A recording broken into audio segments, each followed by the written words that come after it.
The bulldozer's roar echoed across the valley as Marcus watched 3 generations of his family's legacy crumble into splinters and dust. Behind him, the pristine waters of Lake Vista Resort sparkled in the morning sun, fed by the very dam his grandfather had built, controlled by the valve hidden in what remained of his barn's foundation. As the developer's laughter carried on the wind, Marcus's weathered hands found the ancient iron wheel buried beneath the rubble. One turn, that's all it would take to drain their $1 million paradise and expose the truth they'd killed to bury.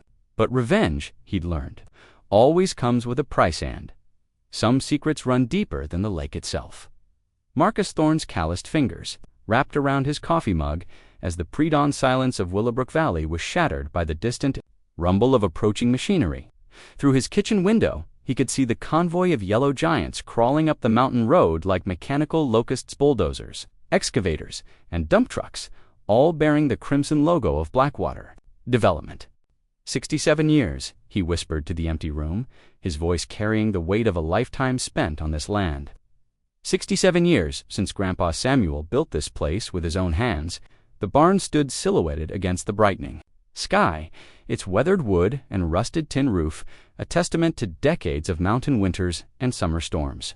Inside, the old Massey Ferguson tractor sat gathering dust beside towers of hay bales and the accumulated memories of 3 generations.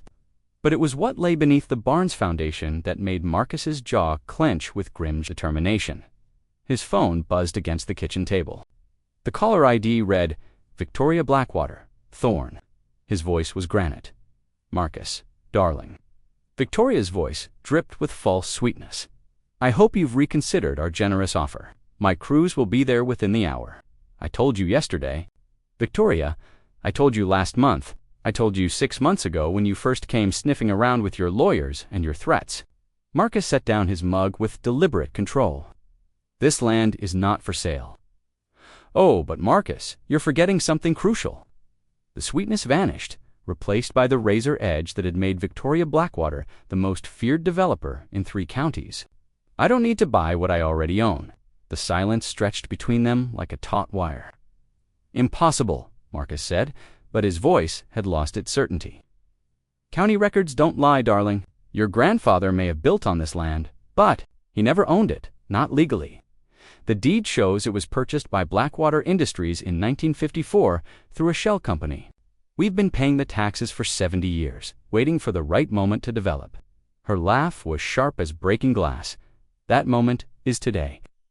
The phone slipped from Marcus's nerveless fingers, clattering onto the scarred wooden table. Outside, the convoy had reached the valley floor, spreading out like an army preparing for siege. He stumbled to his desk, yanking open the drawer where he'd kept the family documents. The deed was there, yellow with age. But as he read the fine print through eyes blurred with disbelief, the truth hit him like a physical blow.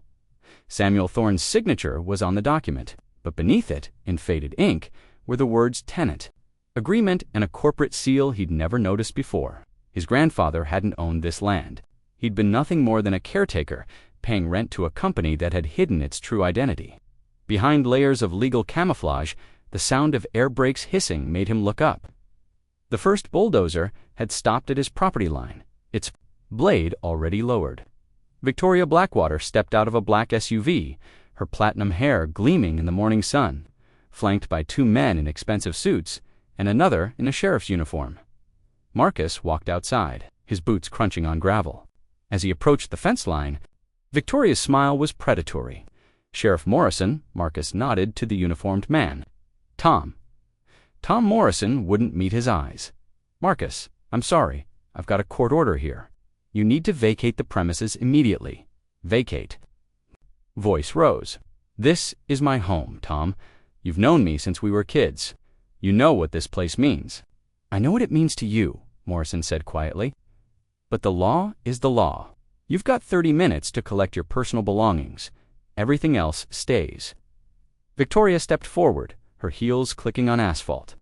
Don't make this harder than it needs to be, Marcus. We're not unreasonable people. There's a generous relocation package waiting for you enough to buy a nice little condo in town. Generous. Marcus's laugh was bitter. You're stealing my life's work and calling it generous? I'm reclaiming property that legally belongs to Blackwater Industries, Victoria corrected. Property that's going to become the crown jewel of our resort expansion. Lake Vista is going to triple in size, and your little farm is sitting right where we need to build the new golf course and marina. Marcus felt the blood drain from his face. Lake Vista Resort sat on the other side of the mountain, a playground for the wealthy that had been gradually expanding for the past decade. But the lake that gave it its name, that pristine body of water that drew tourists from hundreds of miles away, existed only because of the dam his grandfather had built. The dam and the valve hidden beneath his barn. You have no idea what you're doing, Marcus said quietly. Victoria's eyes narrowed. Are you threatening me? I'm trying to warn you.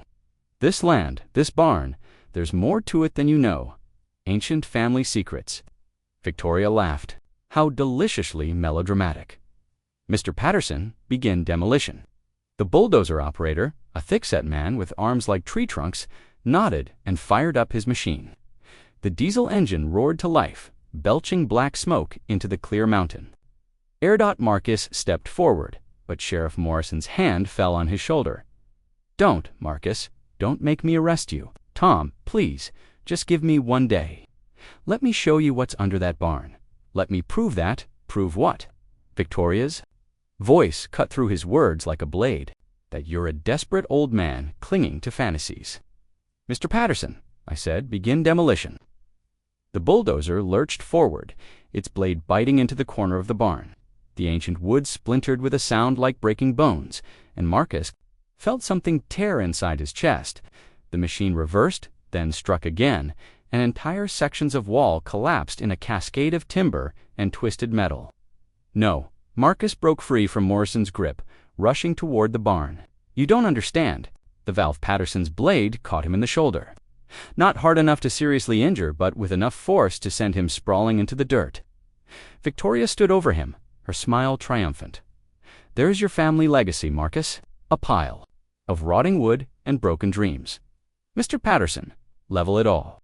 As the bulldozer carved through the barn's remains, exposing the stone foundation beneath, Marcus saw Itha iron wheel, green with age, connected to a system of pipes that disappeared into the mountain. His grandfather's greatest achievement, the mechanism that controlled the flow of water from the mountain springs to Lake Vista 20 miles away. Victoria and her crew saw it too. But they didn't understand. To them, it was just another piece of old junk to be cleared away. Patterson's blade scraped against the iron wheel, sending sparks flying. The impact jarred something loose in the mechanism, and Marcus heard a sound that made his blood run cold. The grinding of metal on metal as the valve began to turn dot far below in the depths of the mountain. Water that had flowed for 70 years began to change course. Victoria was already walking back to her SUV, her phone pressed to her ear. Yes, we'll have the site cleared by noon. The new marina groundbreaking is still on schedule for next week. Marcus pulled himself to his feet, dirt and blood caking his torn shirt. The barn was gone, reduced to splinters and rubble. His home was gone, condemned by legal papers he'd never seen. But the valve was still there, partially exposed, its iron wheel gleaming in the morning sun as the convoy of machinery rumbled away. Leaving only destruction in its wake, Marcus knelt beside the ancient mechanism. His grandfather's voice echoed. Across the decades, sometimes, boy, the only justice is the justice you make yourself. The wheel turned easily under his hands, as if it had been waiting 70 years for this moment. With each revolution, he could hear the distant sound of water finding a new path. Following channels carved into the bedrock by Samuel Thorne's careful hands. By sunset, Lake Vista Resort would learn what happened when you built your empire on another man's water. The last click of the valve echoed like a gunshot across the empty valley, and Marcus Thorne smiled for the first time in months. 24 hours after the demolition, Marcus Thorne sat in his rusted pickup truck at the overlook above Lake Vista Resort, watching through binoculars as chaos unfolded in the valley below. The pristine lake that had sparkled like a jewel the day before was now a muddy basin, its water level dropping by the hour. Luxury pontoon boats sat grounded on exposed lakebed, their hulls tilted at absurd angles like beached whales. The resort's main dock, built to accommodate yachts, now extended 15 feet over dry land, scattered with flopping fish and confused waterfowl. Guests in designer swimwear stood on balconies, pointing at the receding waterline with expressions of bewildered outrage. Marcus lowered the binoculars, his weathered face grim with satisfaction. The valve had worked exactly as his grandfather had designed it, tree-directing the mountains, natural springs away from the artificial lake, and back to their original course through the valley. What Victoria Blackwater didn't know was that Lake Vista had never been a natural body of water. It was entirely dependent on the flow, controlled by the mechanism beneath Marcus's demolished barn. His phone rang. Victoria's name flashed on the cracked screen. "Enjoying the view," Marcus answered. "What did you do?" Victoria's voice was barely controlled fury. "What did you do to my lake?" "I didn't do anything to your lake. Mother Nature did. Seems she's reclaiming what was always hers." "Don't play games with me, you senile old fool. I've got 300 guests demanding refunds. A wedding reception scheduled for tonight beside a lake that's turning into a swamp, and environmental inspectors crawling all over my property. Fix this now." Marcus chuckled, a sound like gravel in a cement mixer. "Can't fix what ain't broken, Victoria. Water's just going where it's supposed to go. I'll destroy you for this. I'll sue you for every penny you've ever earned, every breath you've ever taken."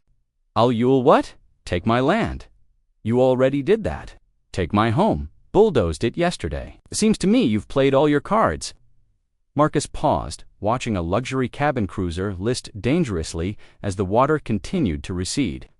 Question is, what are you going to tell those environmental inspectors when they start asking where all that water went? The line went dead. Marcus started his truck and drove down the winding mountain road toward town. Willowbrook's Main Street buzzed with unusual activity news. Vans from 3 counties had descended like vultures, their satellite dishes pointed skyward. The story of the mysterious lake disappearance had already hit social media, bringing reporters, environmental activists, and curiosity seekers from hundreds of miles away. He parked outside Millie's Diner, the same establishment where he'd shared coffee and gossip for 40 years. Inside, every table was packed with strangers, reporters interviewing locals, environmentalists studying water table maps, and tourists who'd driven up from the resort looking for answers. "Marcus," Millie Chen called from behind the counter, her voice cutting through the din. "You hear about this craziness up at the lake?" The diner had gone quiet, all eyes turning toward him. He recognized most of the locals, but their expressions ranged from curious to suspicious. "Black coffee, extra strong," Millie said, already pouring. "You look like you need it." At the corner table, a young woman with a press badge leaned forward. "Excuse me, aren't you Marcus Thorne, the one whose property was demolished yesterday?" Marcus sipped his coffee, saying nothing. "I'm Jessica Martinez from Channel 7 News," she continued, approaching with a small recording device. "Sources tell me your land sits directly upstream from Lake Vista. Do you think there's a connection between yesterday's demolition and today's environmental disaster?" "Environmental disaster?" Marcus raised an eyebrow. "Lady, that lake's been an environmental disaster since the day it was built. You just couldn't see it before." "What do you mean?" Before Marcus could answer, the diner door chimed, and Sheriff Morrison walked in, his face grim. The crowd parted as he approached Marcus's stool. "We need to talk," Morrison said quietly. "Nothing stopping you from talking, Tom. Outside now." Marcus drained his coffee and followed Morrison onto the sidewalk. The sheriff led him away from the reporters, around the corner to the alley behind the post office. "Victoria Blackwater's filed charges," Morrison said without preamble. "Vandalism, terrorism, destruction of property. She's claiming you sabotaged her resort." "Prove it, Marcus. I've known you since we were kids playing baseball behind the grain elevator. I know you didn't just roll over and let them take your land without a fight." Morrison's voice was tired. "But I also know you're not stupid enough to commit a felony over it. Tom, what do you know about how Lake Vista was created?" The sheriff frowned. "What's that got to do with anything? Humor me," Morrison sighed. "Built in the 60s, I think. Some developer dammed up a natural depression, created an artificial lake for tourism. Why, that developer was Victoria's father, Charles Blackwater, and that dam he built. It diverted water that had been flowing through this valley for thousands of years. Water that fed every well, every creek, every growing thing for 50 miles. Downstream, Marcus's eyes hardened. My grandfather Samuel wasn't just a farmer, Tom. He was a hydrologist, worked for the Army Corps of Engineers before he came here. He knew exactly what Charles Blackwater was doing, and he knew it would destroy this entire valley. I don't understand. Samuel built a laissez-faire way to restore the natural water flow if it ever became necessary. That valve under my barn. It wasn't installed yesterday, Tom. It's been there for 70 years waiting. Morrison stared at him. You're telling me your grandfather built some kind of water switch that could drain Lake Vista? I'm telling you, my grandfather was smart enough to know that sometimes nature needs help correcting human mistakes. Jesus, Marcus, do you have any idea what you've done? The resort employs half this county. The tax revenue from those rich tourists keeps our schools open, our roads paved. If Lake Vista closes, maybe we remember what this valley was like before we sold our souls to make rich people richer. Marcus's voice carried decades of suppressed anger. You want to arrest me, Tom? Go ahead. But first, ask yourself who's the real criminal here, the man who restored water to its natural course, or the family that's been stealing it for 60 years. A commotion from the main street interrupted them. Shouts and the sound of slamming. Car doors echoed off the buildings. Morrison and Marcus hurried back to the diner, where a crowd had gathered around the news vans. Jessica Martinez was interviewing a man in an expensive suit, Victoria's lawyer, judging by his predatory demeanor. Clearly an act of eco-terrorism designed to destroy a legitimate business. He was saying, my client has been the victim of a coordinated attack by environmental extremists who, that's bullshit. The voice came from the crowd old Pete Coslow, who'd run the hardware store for 30 years. Yeah, another voice joined in. What about the fish kills in Cedar Creek? What about our wells running dry every summer? The lawyer tried to continue, but more voices rose from the crowd. 40 years of resentment, of watching their community slowly strangled by resort development, poured out in a torrent of accusations. My cattle been dying of some mystery illness for 5 years. Property taxes doubled since that resort expanded. Promised jobs, but hired all outsiders. Marcus watched the spontaneous uprising with amazement. These were his neighbors, people he'd known his entire life, and they were finally speaking truths that had festered in silence for decades. Sheriff, Morrison grabbed his radio. Dispatch, I need backup at Main Street. Crowd control situation. The lawyer was backing toward his Mercedes, his briefcase clutched like a shield. You'll be hearing from our legal team, he called over the growing din. As the Mercedes sped away, the crowd began to disperse, but the energy remained. People clustered in small groups, talking in urgent whispers. Marcus recognized the look in their eyes, the same expression he'd seen in his grandfather's face when Samuel talked about the war, about fighting for something bigger than yourself. Morrison appeared. At his elbow, you need to leave town, Marcus, tonight. Victoria's bringing in federal investigators, environmental crime specialists. This is bigger than vandalism now. I'm not running, Tom. Then you're a fool. You think your neighbor's support means anything to federal prosecutors? You think a jury's going to care about your grandfather's noble intentions when they see the economic damage you've caused? Marcus looked around at the dispersing crowd, at the news vans, at the reporters already crafting stories that would echo across the nation. Maybe it's time this story got told properly. His phone buzzed with a text message from an unknown number. Meet me at the old mining road overlook. Midnight. Come alone. A friend. As Marcus deleted the message, he caught sight of Jessica Martinez, watching him from across the street. She'd filmed the entire confrontation, her camera capturing not just the crowd's anger, but his conversation with Sheriff Morrison.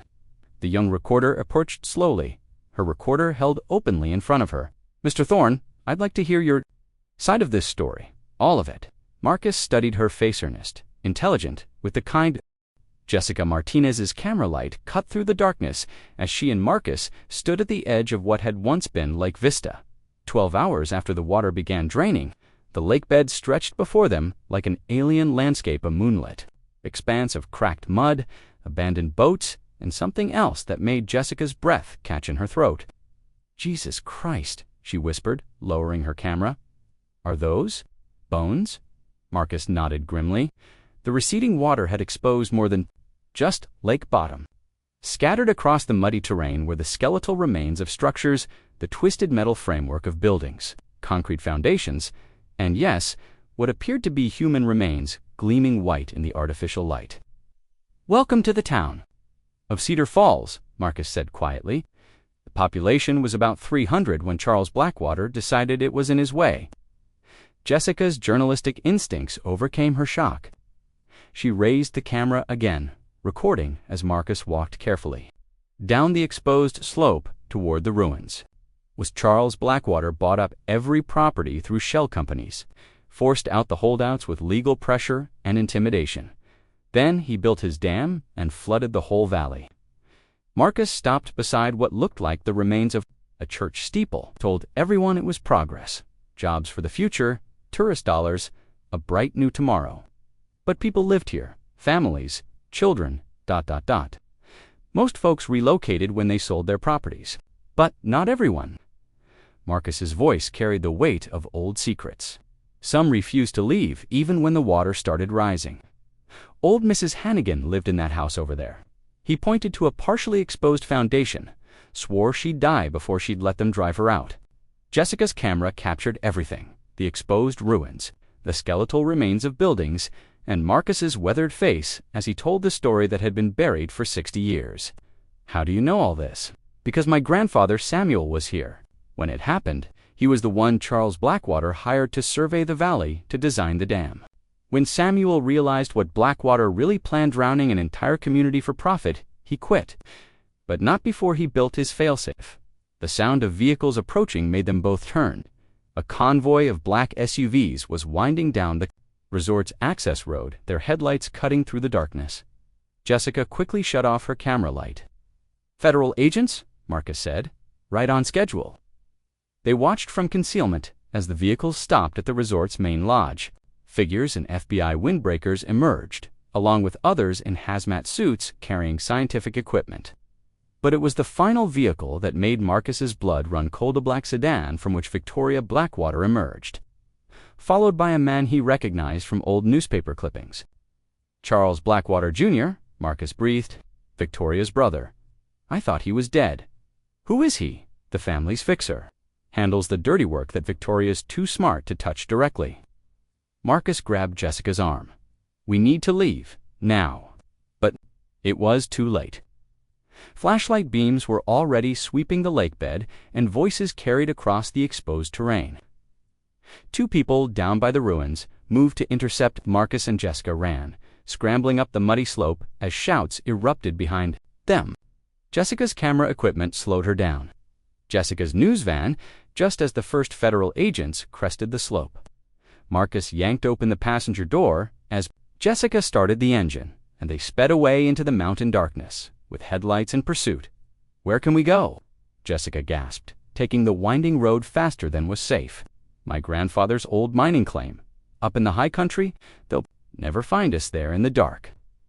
As they climbed into the mountains, Marcus's phone rang. The caller ID showed Sheriff Morrison. "Tom Marcus."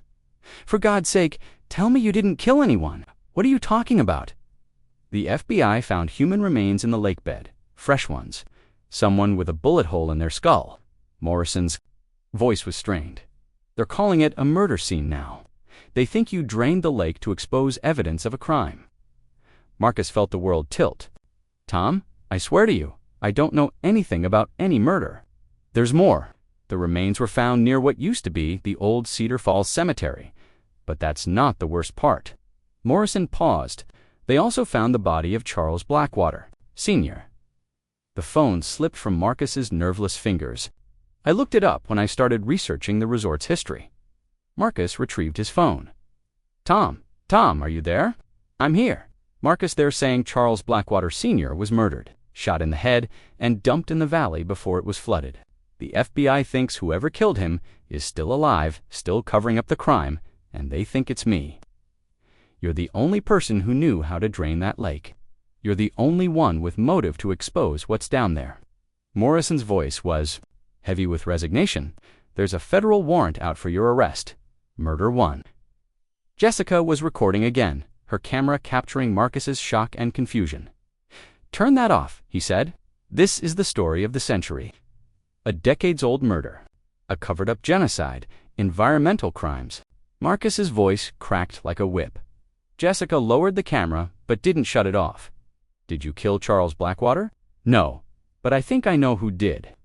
Marcus's mind raced back through 70 years of family stories, fragments of conversation. He'd overheard as a child whispered arguments between his grandfather and grandmother late at night. Samuel Thorne had quit his job with Blackwater abruptly, had built the valve system in secret, had spoken of Charles Blackwater with a hatred that seemed too personal for professional disagreement.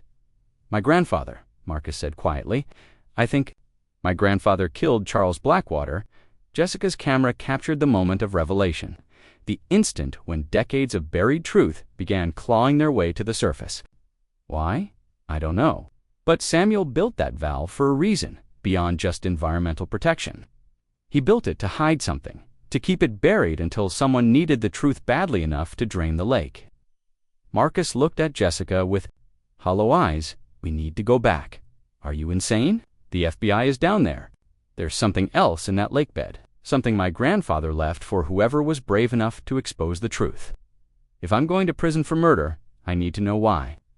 Jessica stared at him for a long moment, then put the van in gear. This better be the story of a lifetime. They drove back down the mountain in darkness, taking fire roads and hunting trails that Marcus had known since childhood. By the time they reached the lake bed again, the federal agents had established a perimeter around the exposed ruins. But their focus was on the area where the bodies had been found. The far end of the lake, where Cedar Falls Main Street had once run, was temporarily unguarded. Marcus led Jessica through the shadows to a partially exposed building foundation. This was Murphy's General Store, he whispered. Samuel used to talk about old Murphy, how he kept records of everyone who came and went in Cedar Falls. They climbed down into the exposed basement, their flashlights revealing shelves of perfectly preserved glass jars and bottles. But it was what Marcus found behind the old cash register that made his hands shake, a metal strongbox, still sealed after 60 years underwater. Inside were documents that would rewrite history. Contracts showing Charles Blackwater's plan to flood Cedar Falls, payoffs to local officials, and most damning of all, photographs of Blackwater meeting with known criminals from Chicago. The final item was a letter in Samuel Thorne's careful handwriting. To whoever finds this Charles Blackwater was not the man the world thought him to be.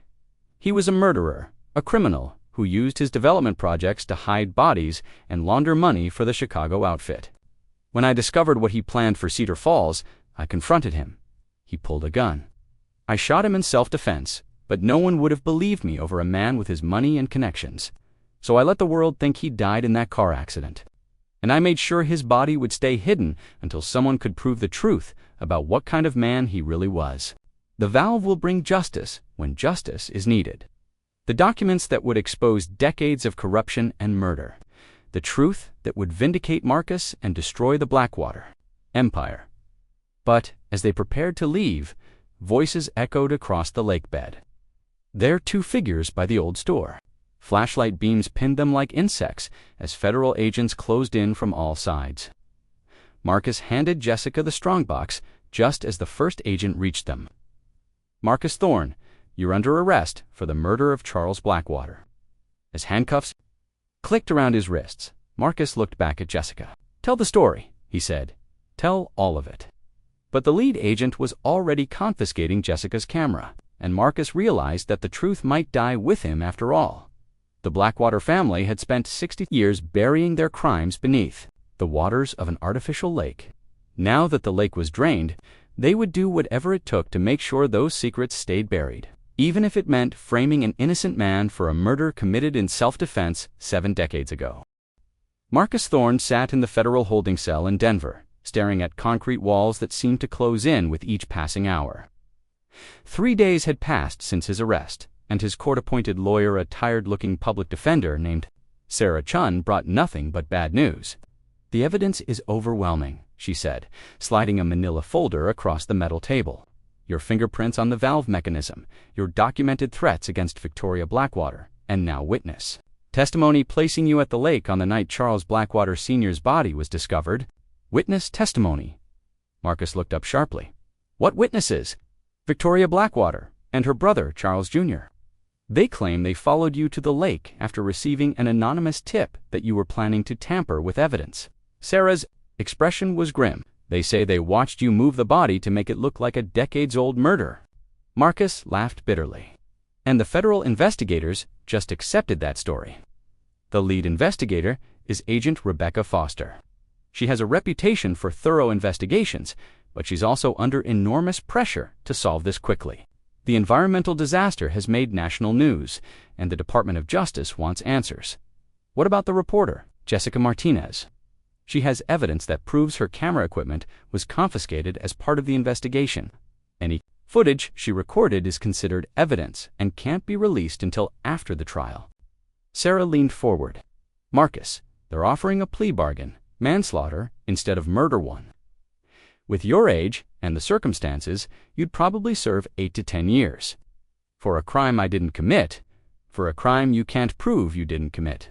Marcus closed his eyes, thinking of his grandfather Samuel, of the secrets that had died with him, of the truth that was being buried once again beneath layers of legal maneuvering and Blackwater money. But Sarah wasn't finished. There's something else, something that might change everything.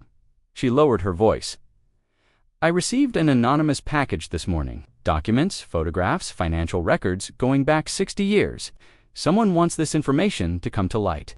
She slid a photograph across the tabula, grainy black and white image showing Charles Blackwater Sr. meeting with men in expensive suits outside what appeared to be a Chicago nightclub. On the back, someone had written, CB with Marcello, family, 1961. The Marcello crime family ran Chicago in the 60s, Sarah explained. If Charles Blackwater was working with them, using his development projects to launder money and hide bodies, then my grandfather wasn't the only one who wanted him dead. Marcus studied the photograph. Who sent you this? I don't know, but there's more. She produced a thick manila envelope filled with financial documents, correspondence, and what appeared to be construction records. These show that Charles Blackwater Sr. didn't just flood Cedar Falls for tourism development. He was using the lake as a dumping ground for the Chicago outfit. Bodies, evidence, anything they needed to disappear permanently. Marcus felt a chill run down his spine. How many bodies are down there, according to these records? Dozens, maybe more. Sarah's voice was barely a whisper. The FBI hasn't found them all yet, but when they do, the implication hung in the air between them. If Charles Blackwater Sr. had been a criminal working with organized crime, if he'd been using Lake Vista as a mass grave, then Samuel Thorne's actions took on an entirely different meaning. Someone's been sitting on this evidence for 60 years, Marcus said. Someone who knew the truth about Charles Blackwater but kept quiet. Until now, he looked at Sarah intently. We need to get this information to the FBI, already working on it. But Marcus, you need to understand Evan, if this proves Charles Blackwater was a criminal. It doesn't necessarily prove your grandfather killed him himself. For all we know, the Chicago outfit had him killed for cheating them.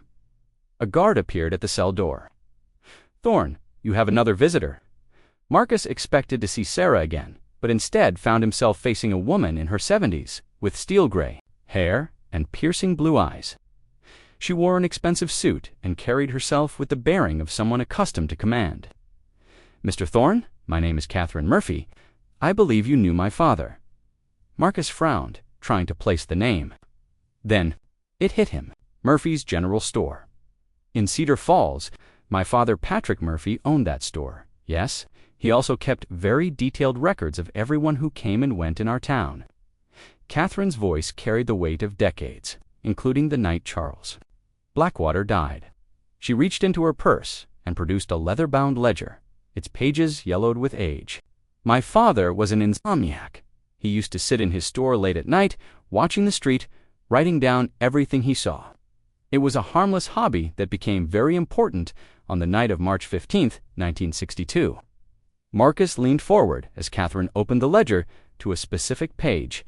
Her father's careful handwriting documented the events of that night in precise detail. 11:30 p.m., Charles Blackwater's car arrives at construction site. 2 men with Chicago accents get out with him. Argument visible from store window. 11:45 p.m., Samuel Thorne arrives on foot, appears agitated, approaches the group. 12:15 a.m. Gunshots, multiple, Samuel Thorne runs toward the woods. Chicago men drag Blackwater's body toward the river. 12:30 a.m., Chicago men leave in Blackwater's car. Samuel returns with shovel, appears to be burying something. Near the construction site, 12:45 a.m., Samuel leaves. Site appears empty. Note: Blackwater's car accident reported the next morning on Mountain Road, 20 miles away. Body burned beyond recognition. Very convenient. Marcus stared at the ledger entry, his mind reeling. Your father saw everything. My father saw Samuel Thorne. Witnessed Charles Blackwater's execution by Chicago mobsters, Catherine corrected. He saw your grandfather bury evidence that would have exposed the connection between Blackwater and organized crime. And he saw him keep that secret for the rest of his life. Why didn't your father go to the police? Catherine's smile was bitter. Mr. Thorne, half the police force was on Charles Blackwater's payroll. The other half was terrified of the Chicago outfit. My father chose to protect his family by staying silent. Then why are you coming forward now? Because my father made me promise that if the truth ever started to come out, I would make sure it came out completely. Catherine closed the ledger. He spent 40 years documenting Blackwater family crimes, collecting evidence, preparing for the day when someone would finally drain that lake and expose what was hidden beneath. A guard knocked on the door. Time's up, Catherine stood, leaving the ledger on the table. Mr. Thorne, your grandfather wasn't a murderer. He was a witness who spent his life protecting a secret that could have gotten him and everyone he loved killed. The valve he built wasn't just about water. Writes it was about justice delayed, not denied. As she reached the door, Catherine turned back. The evidence I've been collecting for 40 years is now in the hands of Agent Foster.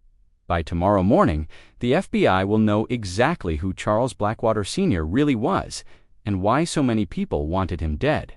Alone in his cell that night, Marcus finally understood the full scope of his grandfather's burden. Samuel Thorne hadn't just witnessed a murder, he'd witnessed the execution of a man who'd been using their valley as a graveyard for organized crime.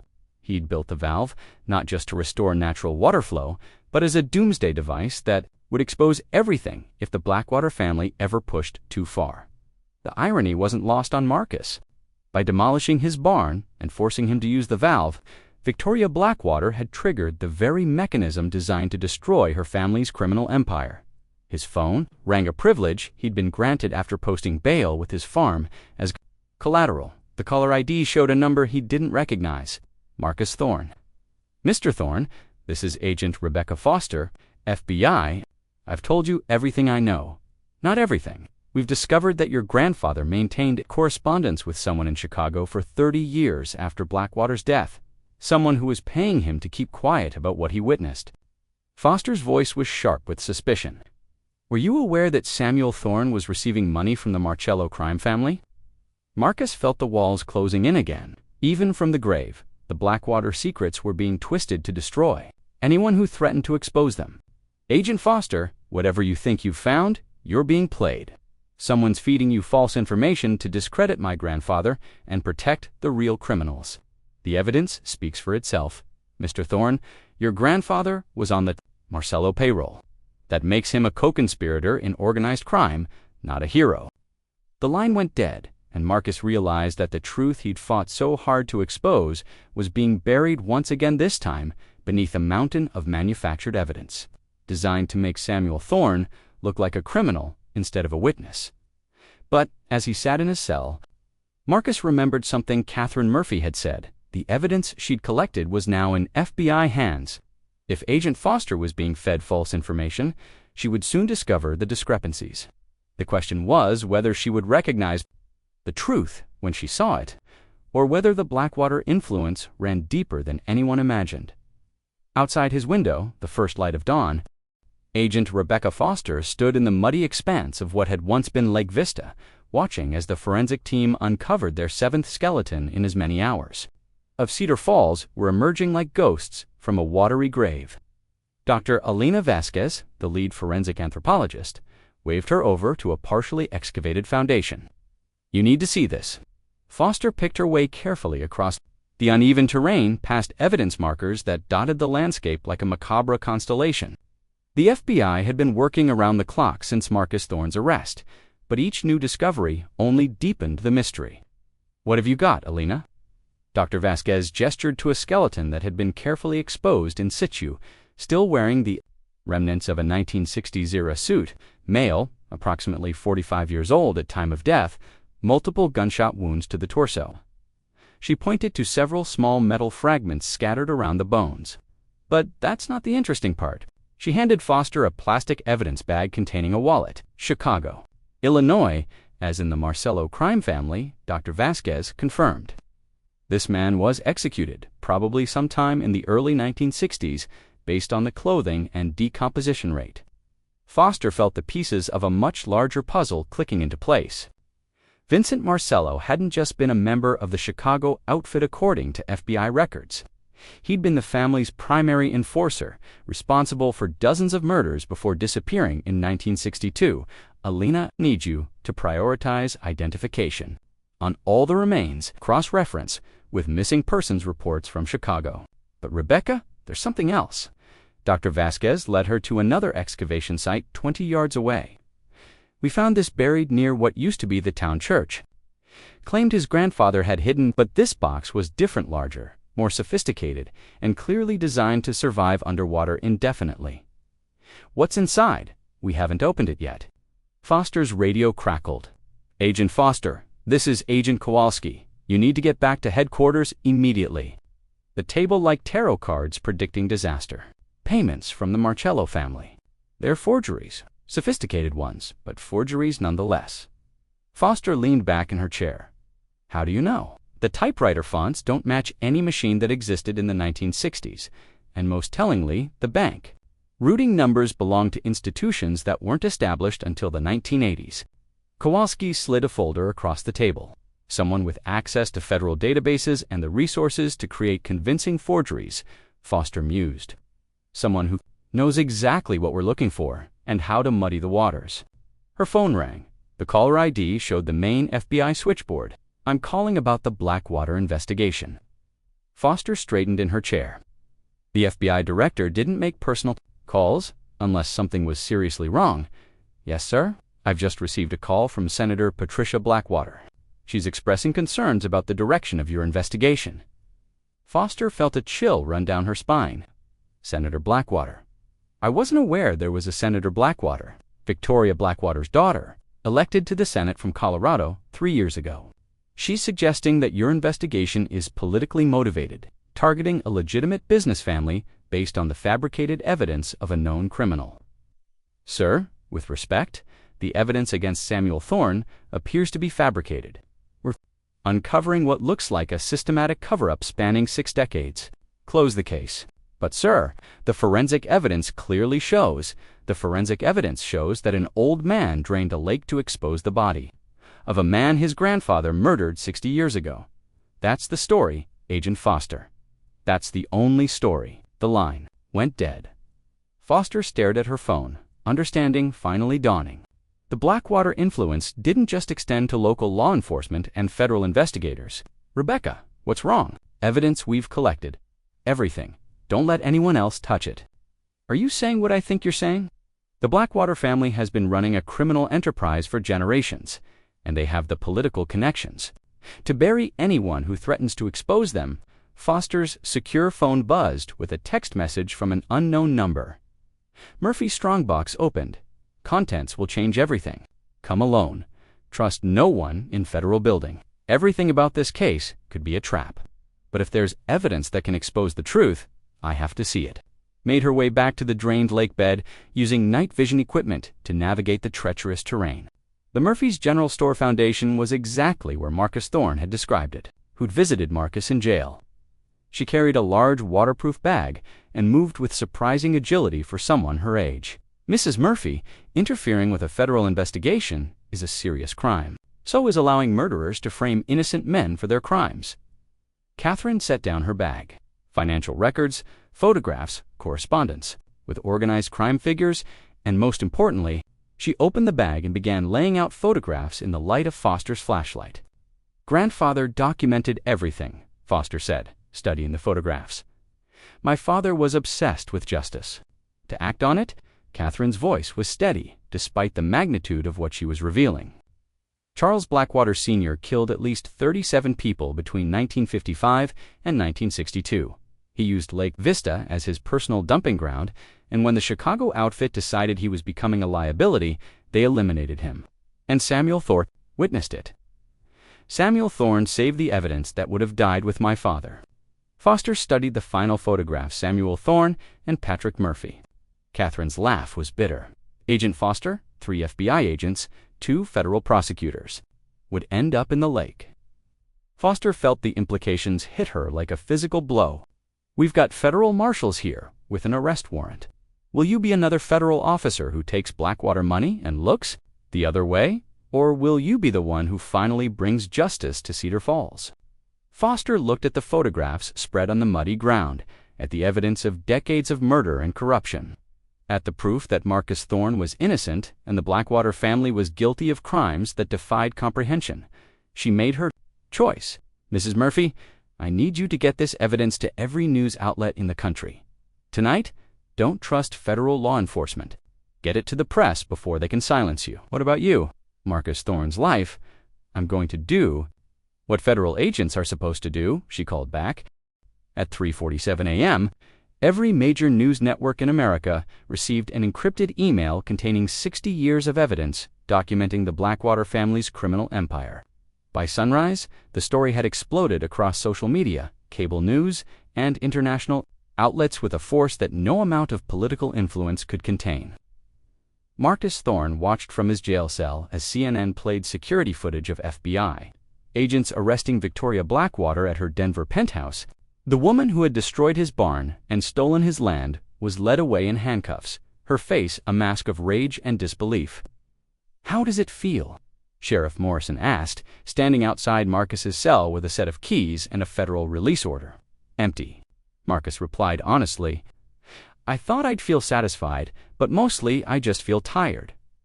Morrison unlocked the cell door. Agent Foster sends her regards. She's testifying before a federal grand jury this morning about Blackwater corruption in federal law enforcement. Turns out 3 current FBI supervisors were taking Blackwater money. As they walked out of the jail, Marcus saw Jessica Martinez waiting by her news van. Her camera was rolling, but for once she kept her distance, allowing him a moment of dignity. Mr. Thorne, she called out.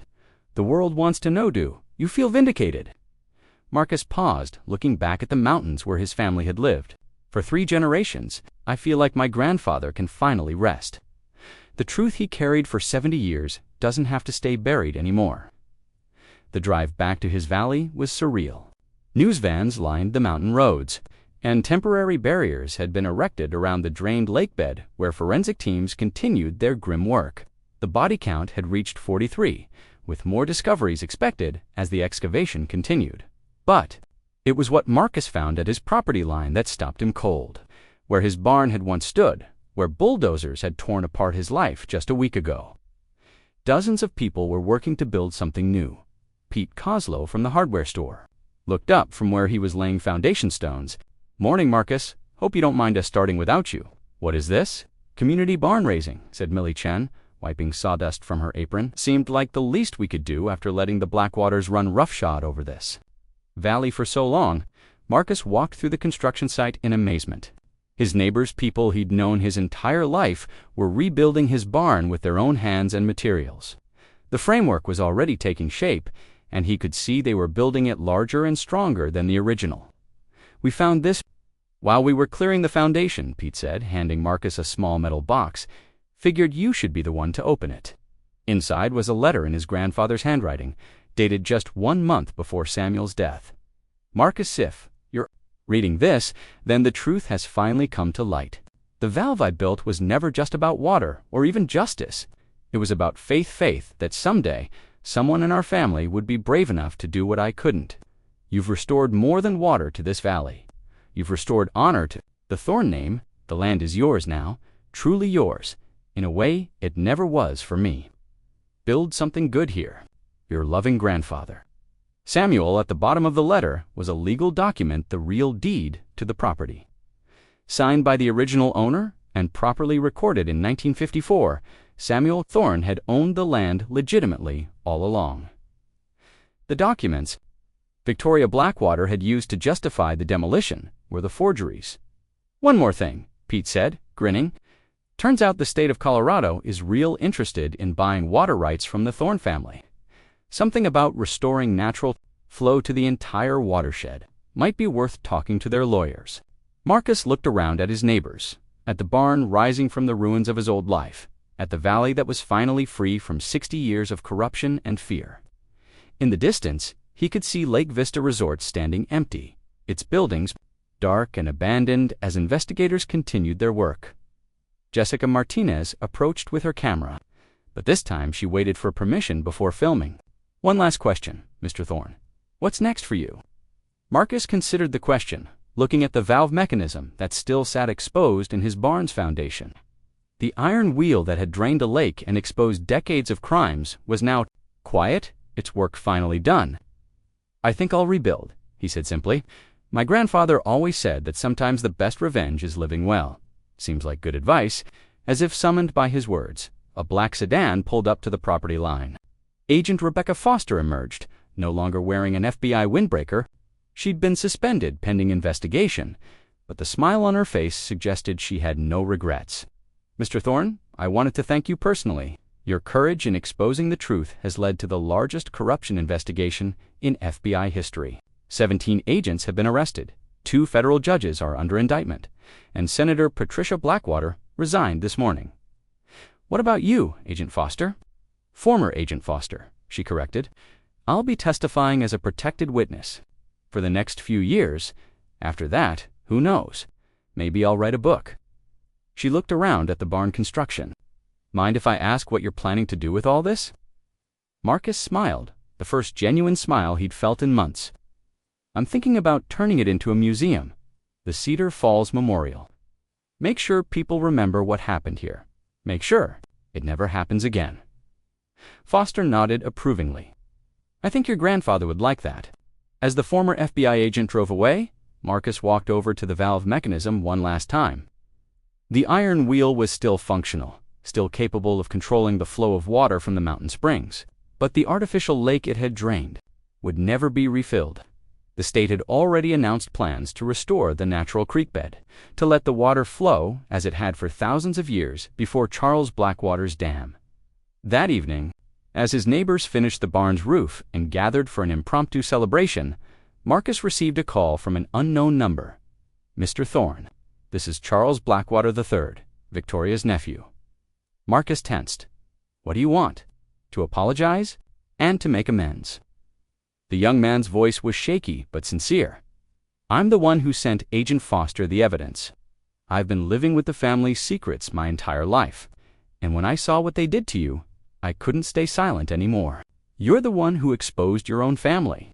My great-grandfather was a monster. My grandfather covered up his crimes. My aunt perpetuated them. But that legacy ends with me." There was a long pause. "Mr. Thorne, I'm liquidating all Blackwater assets and establishing a foundation for the families of my great-grandfather's victims. I'd like you to serve on the board, if you're willing." Marcus looked out at his valley, at the lights of his neighbors' homes, at the creek that was already beginning to flow in its original channel. Justice, he realized, didn't always come in the form of punishment. Sometimes it came in the form of redemption. "I'll consider it," he said. As the sun set behind the mountains, Marcus Thorne stood in the doorway of his new barn, listening to the sound of water flowing freely through the valley for the first time in 60 years. The truth had finally risen to the surface, carrying with it the promise that some wrongs, no matter how long buried, could still be made right. In the distance, the ruins of Lake Vista Resort stood as a monument to the consequences of greed and corruption. But here in the valley where his grandfather had planted seeds of justice decades ago, Marcus was building something better, a future where truth mattered more than money, where communities stood together against those who would exploit them, and where the water would always flow as nature intended.